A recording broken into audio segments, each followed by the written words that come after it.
Local மார்க்கெட்ல இப்போ நல்லா ஓடிட்டுருக்கு. நீங்க ஏன் ஸ்ட்ராபெரி வந்து பண்ணக்கூடாதுன்னு சொன்னாங்க. திடீர்னு கஸ்டமர் ஆர்டர் பண்ணுவாங்க. திடீர்னு டெலிவரி கேட்பாங்க. ஸோ இப்போ நம்ம சூப்பர் மார்க்கெட்ஸில் வந்து ஒரு ப்ராடக்ட்ஸ் வாங்குறோம் அப்படின்னா, ஸோ சோஷியல் மீடியாவில் போஸ்ட் எல்லாம் போட போட நல்லா ரீச் ஆயிருச்சு. மலிவான ப்ரைஸில் வந்து கஸ்டமருக்கு வந்து கொண்டு போய் சேர்க்கறது வந்து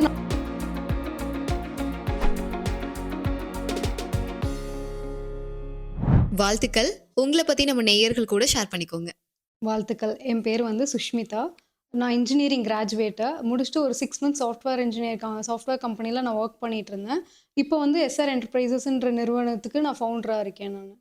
ஓகே. எத்தன வருஷமா இந்த வொர்க் பண்ணிட்டு இருக்கீங்க? இந்த பயண அனுபவம் உங்களுக்கு எப்படி இருக்கு?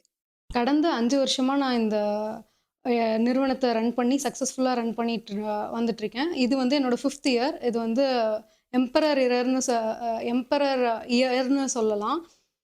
என்னோட அனுபவம்னு பார்த்தீங்கன்னா, இப்ப நம்ம சூப்பர் மார்க்கெட்ஸ்ல வந்து ஒரு ப்ராடக்ட்ஸ் வாங்குறோம் அப்டின்னா, ஸோ அதோட நமக்கு வந்து பின்னாடி என்ன நடக்குது, முன்னாடி எப்படி அந்த ப்ராசஸிங் எல்லாம் எதுவுமே தெரியாது. பட் இப்ப பார்த்தீங்கன்னா, அது எல்லாமே வந்து என்னோட பிசினஸ் மூலியமா நான் நெறைய கத்துக்கிட்டேன். இப்ப விவசாயிங்க கிட்டருந்து இன்னைக்கு ஃபார் எக்ஸாம்பிள் ஒரு தக்காளி வாங்குறோம் அப்டின்னா, இன்னைக்கு விவசாயிங்க கிட்டருந்து சந்தைக்கு வந்து ரூ. 8ல வந்து விக்கிறாங்க. ஸோ நம்ம மார்க்கெட்ல நம்ம வாங்குறது பார்த்தீங்கன்னா, 45 30லேருந்து ₹45 வரைக்கும் ஹைக்கை நம்ம வாங்கிட்டு இருக்கோம். ஸோ விவசாயிங்களுக்கு வந்து போதுமான ஊதியம் வந்து கிடைக்காதனால, அவங்கள வந்து ஊக்குவிக்கப்படுத்தி பண்ண வைக்க முடியல அப்படின்றது வந்து என்னோட அனுபவத்துல நான் தெரிஞ்சுக்கிட்ட சில விஷயங்கள் இது.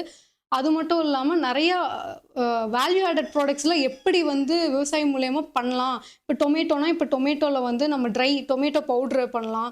ஸோ அந்த மாரி வேல்யூ ஆடட் ப்ராடக்ட்ஸ் எல்லாமே நான் அதுக்கு மூலியமா நான் கத்துக்கிட்டேன். Okay ma'am. இப்போ நீங்க எஸ்ஆர் என்டர்பிரைசஸ் அப்படின்னு சொல்லக்கூடிய இந்த நிறுவனம் மூலமா என்னென்ன உணவுப் பொருட்கள விற்பனை பண்ணிட்டு இருக்கீங்க? நம்ம fruits, vegetables, traditional rice, millets அதுக்கப்புறம் ட்ரெடிஷ்னல் ரைஸும், மில்லட்ஸும் யூஸ் பண்ணி வேல்யூ ஆடட் ப்ராடக்ட்ஸ் குடுத்துட்ருக்கோம். ஜங்க் ஃபுட்ஸுக்கு ரீப்ளேஸ்மெண்ட்டா நம்ம ட்ரெடிஷ்னல் ரைஸ்ல வந்து இப்ப நெறையா குர்குரே அதெல்லாம் வருது இல்லையா? ஸோ அதுக்கு ரீப்ளேஸ்மெண்ட்டா நம்ம ஸ்நாக்ஸ் வந்து கிட்ஸுக்கு குடுத்துட்ருக்கோம்.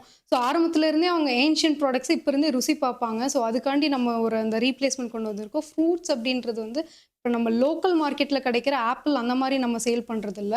அவகேடோ, துரியன், மேங்கோஸ்டீன், ரம்புட்டான் இந்த மாரி எக்ஸோட்டிக் ஃப்ரூட்ஸ் எல்லாம் நம்ப பண்ணிட்டுருக்கோம். Okay ma'am. இப்போ நெறைய சுய தொழில்கள் இருக்கு. பட் இந்த தொழில நம்ம பண்ணலாம், வித்தியாசமா கொஞ்சம் பண்ணலாம் அப்படின்னு ஃபர்ஸ்ட் இந்த ஐடியா எப்படி வந்துச்சு மேம்? ஸோ ஆன்லைன்ல எனக்கு தெரிஞ்ச நெறைய பேர் ஃப்ரூட்ஸ் யாரும் பண்ணவே இல்ல. ஸோ அந்த டைம்ல வந்து எனக்கு ஃப்ரூட்ஸ் எனக்கு வந்து ஒரு ஃப்ரெண்ட் இருந்தாங்க ஊட்டில. ஸோ அவங்க வந்து ஸ்ட்ராபெர்ரி ஃபார்ம் வச்சிருந்தாங்க. ஸோ அவங்க கிட்ட நான் என்ன பண்ணேன்னா, என் கிட்டுக்காக ஸ்ட்ராபெர்ரி வாங்குனேன். ஸோ அந்த டைம்ல வந்து எனக்கு ஸ்ட்ராபெர்ரி வந்து நீங்க வந்து லோக்கல் மார்க்கெட்ல இப்ப நல்லா ஓடிட்டுருக்கு. நீங்க ஏன் ஸ்ட்ராபெர்ரி வந்து பண்ணக்கூடாதுன்னு சொன்னாங்க. ஸோ அப்படி ஸ்ட்ராபெர்ரி வாங்கி பண்ணும்போது, ஒவ்வொன்னா எக்ஸோட்டிக் ஃப்ரூட்ஸ் எல்லாம் வந்து ஊட்டில இருக்கிற ஃபார்மர்ஸ் எல்லாம் நம்ப கலெக்ட் பண்ணி ஒரு எக்ஸோட்டிக் ஃப்ரூட்ஸ் எல்லாம் பண்ணிட்டு இருந்தோம். ஸோ ஃப்ரூட்ஸ் தான் என்னோட பேஸ் பிசினஸே ஃபர்ஸ்ட்டு ஸ்டார்ட்டிங்ல இருந்துச்சுங்க. Okay ma'am. இப்ப பார்த்தீங்கன்னா, எந்த தொழில எடுத்துக்கிட்டோம் அப்படின்னாலுமே, அதுல ஒவ்வொரு புதுமைகள ஒவ்வொருத்தவங்க வச்சிருப்பாங்க. ஏதாவது ஒரு அப்டேட் இருக்கும் அவங்க கிட்டலாம். ஸோ நீங்க என்ன மாதிரியான அப்டேட்ட ஃபாலோ பண்றீங்க? அ நீரின்றி அமையாதது உலகுன்னு சொல்லுவாங்க. ஸோ நம்ம எஸ்ஆர் என்டர்பிரைசஸ்ல பார்த்தீங்கன்னா, நேச்சர், பியூரிட்டி அண்ட் ட்ரெடிஷன் இது 3மே நம்ம கஸ்டமருக்கு வந்து குடுக்குறோம். ஸோ நம்ம மேல இந்த ட்ரஸ்ட் வச்சு தான் நம்ம கிட்ட வந்து ப்ராடக்ட்ஸ் வாங்குறாங்க. ஸோ இதுதான் என்னோட பிசினஸ்ல இருக்கிற ஒரு புதுமை. அது மட்டும் இல்லாம மிடில்மேன் யாருமே இல்லாம நம்ம டைரக்ட்டா குடுக்கறதுனால, ஒரு நல்ல பொருள இல்ல ஒரு அ ரொம்ப குறைஞ்ச பிரைஸ்ல மலிவான பிரைஸ்ல வந்து கஸ்டமருக்கு வந்து கொண்டு போய் சேர்க்கறது வந்து நான் ரொம்ப பெருமையா நான் ஃபீல் பண்றேன் நானு. Okay ma'am. இப்போ எந்த ஒரு பிசினஸ் அப்படின்னு எடுத்துக்கிட்டோம்னாலுமே, ஸ்டார்ட்டிங்ல ஒரு நல்ல வரவேற்பு அப்படின்றது நிச்சயமா கிடைக்காது. உங்களுடைய பிசினஸ்க்கு வரவேற்பு எப்படி இருந்துச்சு மேம்? இது வந்து எனக்கு ரொம்ப புடிச்ச கொஸ்டின். இது எப்படின்னா 2020ல ஆக்சுவலி நான் பிசினஸ் வந்து ஸ்டார்ட் பண்ணேன். எல்லாத்துக்குமே தெரிஞ்ச ஒரு விஷயம் 2021ல கோவிட் பீரியட். ஸோ கோவிட் பீரியட்ல என்னாச்சுன்னா, லாக்டவுன் ஆயிருச்சு. ஸோ மக்கள்னால வெளியில போய் எந்த வ அடிப்படை விஷயங்கள் எதுவுமே வீட்டுக்கு தேவையான அடிப்படை விஷயங்கள் எதுவுமே அவங்கனால வாங்க முடியல. ஸோ அவங்களுக்கு என்னாச்சு அப்படின்னா, எல்லாமே டோர் ஸ்டெப் டெலிவரி கிடைக்குமா அப்படின்னு யோசிச்சுட்டு இருக்கும்போது, எஸ்ஆர் என்டர்பிரைசஸ் வந்து அவங்க எல்லாத்துக்குமே ஒரு நல்ல பிளாட்ஃபார்மா இருந்துச்சு. ஸோ அந்த டைம்ல நம்ம ஃப்ரூட்ஸ்லேருந்து வெஜிடபிள்ஸு, ட்ரெடிஷனல் ரைஸு, குரோசரீஸ் இது எல்லாமே அவங்க டோர் ஸ்டெப் டெலிவரிக்கு நம்ம கொண்டு போய் சேர்த்தோம். ஸோ அந்த டைம்ல வந்து இந்த Zomatoவோட டைரக்ட்டா நம்ப லிங்க் லிங்க் வச்சுட்டு, அவங்க மூலியமாவும் கஸ்டமர்ஸ்க்கு கொண்டு போய் நம்ம ப்ராடக்ட்ஸ வந்து டெலிவரி குடுத்தோம் நம்ம. ஸோ, அது மூலியமா நம்ம அபார்ட்மெண்ட்ஸ்ல, காலனீஸ்க்கு அந்த மாரி நெறையா நமக்கு லிங்க்ஸ் கெடைச்சது. ஸோ, நெறைய ப்ராடக்ட்ஸ வந்து விற்பனை செய்றதுக்கு எனக்கு அது ஒரு பீக் மொமெண்ட்டா எனக்கு அந்த கோவிட் பீரியட் வந்து எனக்கு அமைஞ்சதுங்க. அது நான் ரொம்ப பிளெஸ்ஸிங்கா பார்க்குறேன். Super ma'am. இப்போ உங்களுடைய இந்த சுயதொழில் அப்படின்னு எடுத்துக்கிட்டீங்கன்னா, ஃபர்ஸ்ட்டு எவ்ளோ முதலீட்ல ஸ்டார்ட் பண்ணியிருப்பீங்க இந்த தொழில? உண்மைய சொல்லணும்னா, நான் முதலீடு இல்லாம தான் ஆரம்பிச்சேன். எனக்கு ஒரு ஃப்ரெண்ட் இருந்தாங்க, இர்ஃபான்னு சொல்ட்டு. அவர் வந்து ஸ்ட்ராபெர்ரி ஃபார்ம் வச்சிருந்தாரு.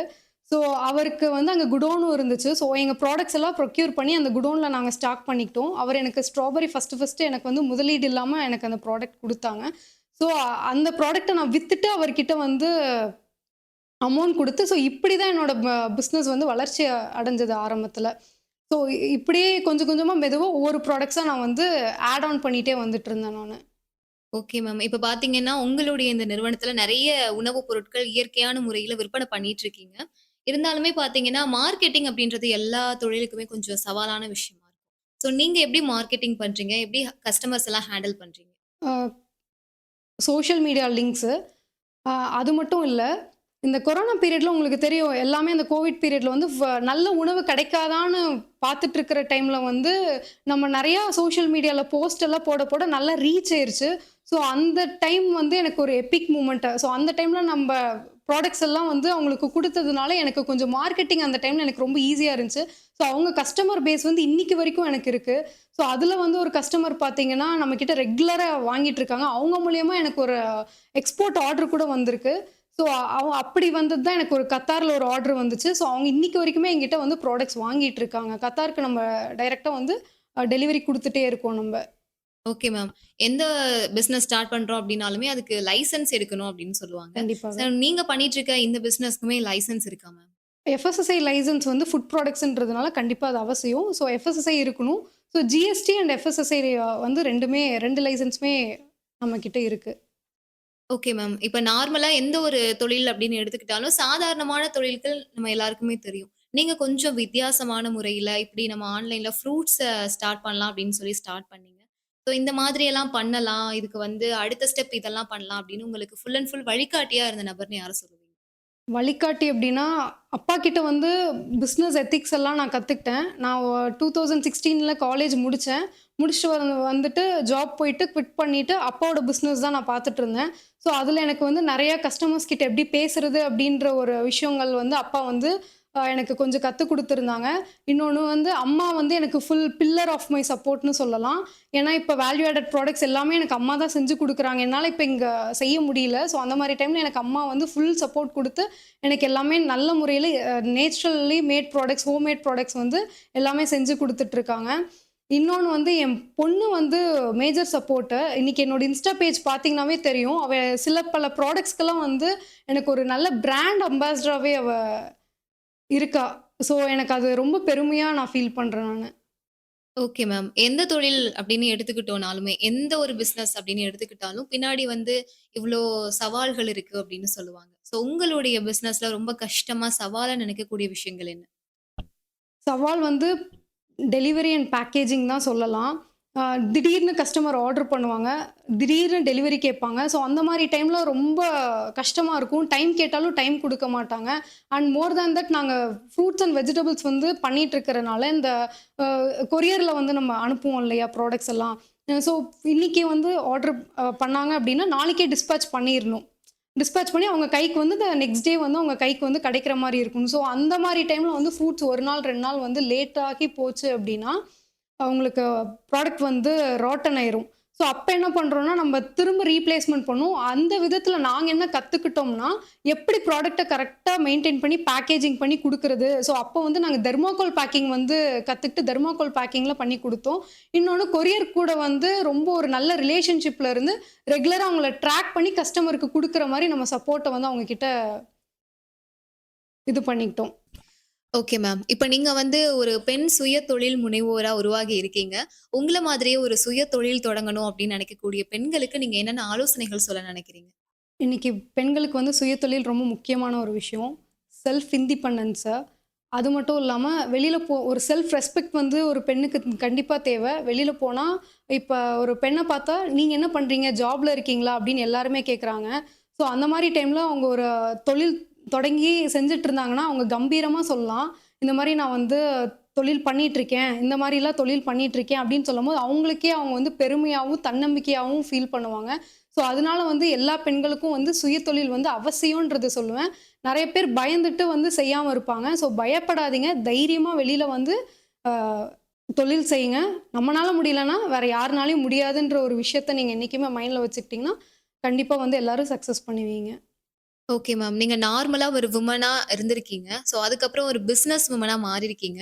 ஸோ இதுக்கப்புறம் 2 டிஃபரன்ஸுமே உங்களுக்கு தெரிஞ்சிருக்கும் இல்லையா? நார்மலா இருந்ததுக்கும், ஒரு பிசினஸ் ஸ்டார்ட் பண்ணதுக்கும் எப்படி இருக்கும் அப்படின்றது. ஸோ ஒவ்வொரு பெண்களுக்குமே சுயதொழில் அப்படின்றது எந்த அளவுக்கு அவசியம்னு நினைக்கிறீங்க மேம்? ரொம்ப ஒரு லைஃப்ல ஒரு இம்பார்ட்டன்ட்டான விஷயம். நம்ப ஒரு செகண்ட் பார்ட்ல வந்து நம்ப ஸ்டெப் எடுத்து வைக்கிறோம். அப்படின்றப்ப நம்ப பார்த்து பக்குவமா ரொம்ப பிஸியா இருப்போம்ன்னு சொல்லுவோம். நம்ம அடுத்தது என்ன பண்ணலாம்? அப்படின்ற ஒரு ஆர்வம் நமக்கு வந்துட்டே இருக்கும். நமக்கு ஒரு தூண்டுகோல் இருந்துகிட்டே இருக்கும். ஸோ சுயதொழில் வந்து ரொம்ப அவசியமானது. Okay ma'am. இதுவரையும் உங்களுடைய தொழில் பயணங்கள் சார்ந்து நெறைய நெறைய நல்ல விஷயங்கள எங்க கூட ஷேர் பண்ணீங்க. இப்ப நம்ம மதுரை எஃப்எம் மகளிர் மட்டும் நிகழ்ச்சிக்காக ஒவ்வொரு பெண்களுக்கும் நீங்க ஒரு விமன் அப்படிங்கிற அடிப்படையில என்ன சொல்ல நினைக்கிறீங்க? ஆ ஃபர்ஸ்ட் ஆஃப் ஆல் நான் தேங்க் பண்ணிக்கிறேன் அதிரே எஃப்எம்க்கு. எனக்கு இந்த மாரி ஆப்பர்ச்சுனிட்டி குடுத்து என்ன ரொம்ப ப்ரவுட் ஆக்குன இந்த மூமெண்ட்ட வந்து ரொம்ப ப்ரவுட் ஆக்குனதும் இல்லாம, நெறைய மக்களுக்கு தெரியாம இந்த மாரி நாங்க பிசினஸ் பண்ணிட்டுருக்கோம் அப்படின்றது தெரியாம இருக்கிறத வந்து தெரியப்படுத்துனதுக்கும், எங்களுக்கு ஒரு மோட்டிவேட் பண்ணி ஒரு தூண்டுகோலா இருக்கிறதுக்கு ரொம்ப நன்றி தெரிவிச்சுக்கிறேன். உங்க மூலியமா வந்து உங்க நேயர்களுக்கு என்ன சொல்றேன்னா, அ ஹெல்த் இஸ் வெல்த் அப்படின்றது எல்லாத்துக்கும் தெரியும். இன்றைய காலகட்டத்தில வந்து ஹெல்த் வந்து ரொம்ப அவசியமான விஷயம். ட்ரெடிஷனல் சம்மந்தமான ஒரு ப்ராடக்ட்ஸ் எல்லாம் வந்து வாங்கி சாப்பிடுங்க. Outside food, junk foods எல்லாம் கொஞ்சம் அவாய்ட் பண்ணிக்கோங்க. ஃபார்மர்ஸ்க்கு வந்து சப்போர்ட் பண்ணுங்க. நேச்சர சேவ் பண்ணுங்க அப்படின்றது உங்க மூலியமா உங்க நேயர்களுக்கு நான் சொல்ல விரும்புறேன். Okay ma'am. இப்போ இதுவரையும் உங்களுடைய பயணம் சார்ந்த நெறைய விஷயங்கள் எங்க கூட ஷேர் பண்ணீங்க. இப்போ ஒரு பெண்ணா மற்ற பெண்களுடைய வளர்ச்சிக்கு என்ன சொல்ல நினைக்கிறீங்க? யார பார்த்து பொறாமப்படாம ஒருத்தவங்களுக்கு ஒருத்தவங்க வந்து உதவி செஞ்சு ஊக்கமளிச்சீங்கனாவே அது உங்களுக்கு வளர்ச்சிக்கு வந்து சக்சஸா இருக்கும் அப்படின்றது நான் மகளிருக்கு வந்து சொல்ல விரும்புறேன். Okay ma'am. இப்போ ஃபைனலா நம்ம அதிரை எஃப்எம்க்கும், அதிரை எஃப்எம் நேயர்களுக்கும் என்ன சொல்ல நினைக்கிறீங்க? தேங்க்ஸ் டூ அதிரே எஃப்எம். இந்த மாரி எங்களுக்கு ஒரு ஆப்பர்ச்சுனிட்டி குடுத்து, நெறைய பேருக்கு வெளியில கொண்டு வந்து, இந்த மாரி நாங்க இருக்கோம் அப்படின்றது நெறைய பேருக்கு தெரிவிச்சிருக்கீங்க. ஸோ எங்கள வந்து ப்ரவுட் பண்றதுக்கு, எங்கள நாங்களே வந்து ஹானர் பண்றதுக்கு நாங்களே எங்கள மறந்துடுறோம். வீட்ல இருக்கிறவங்களும் எங்கள மறந்துடுறாங்க. அந்த மாரி டைம்ல நீங்க வந்து எங்கள பேட்டி எடுத்து, ஸோ உங்க அதிரே எஃப்எம் சேனல்ல வந்து ப்ராட்காஸ்ட் பண்ணி எங்கள பெருமைப்படுத்துறதுக்கு வந்து நாங்க ரொம்ப ஹேப்பியா நான் ஃபீல் பண்றேன். So it's a very proud moment. உங்க மூலியமா நேயர்களுக்கு நான் என்ன சொல்ல விரும்புறேன்னா, அ ஹெல்த் இஸ் வெல்த் அப்படின்றது எல்லாத்துக்குமே தெரியும். இன்னைக்கு வந்து ஹெல்த்த பாதுகாக்கிறதுக்கு எல்லாருமே வந்து ஓடிட்டு இருக்கோம். ஸோ அந்த ஹெல்த் வந்து ஒரு ட்ரெடிஷ்னல் வேல வந்து இப்ப பாரம்பரிய ஒரு உணவ தான் இப்ப எல்லாருமே தேடி போயிட்டுருக்கோம். ஸோ பல ஓல்ட் இஸ் கோல்டுன்ற மாரி பழங்கால விஷயங்கள வந்து இப்ப புதுமைப்பிச்சு இப்ப வந்து மக்கள் அத கொண்டு சேர்த்துட்டு இருக்காங்க. ஸோ அந்த மாரி வந்து நெறையா ஹெல்த் ஓரியன்டடான ப்ராடக்ட்ஸ் வந்து ரெகுலரா நீங்க இன்டேக் பண்ணிக்கோங்க. அது மட்டும் இல்லாம ஃபார்மர்ஸ்க்கு வந்து எல்லாரும் சப்போர்ட் பண்ணுங்க. அவங்க கிட்ட பார்கெயின் பண்ணாதீங்க. ஸோ அவங்களுக்கு எல்லாரும் ஹெல்ப் பண்ணுங்க.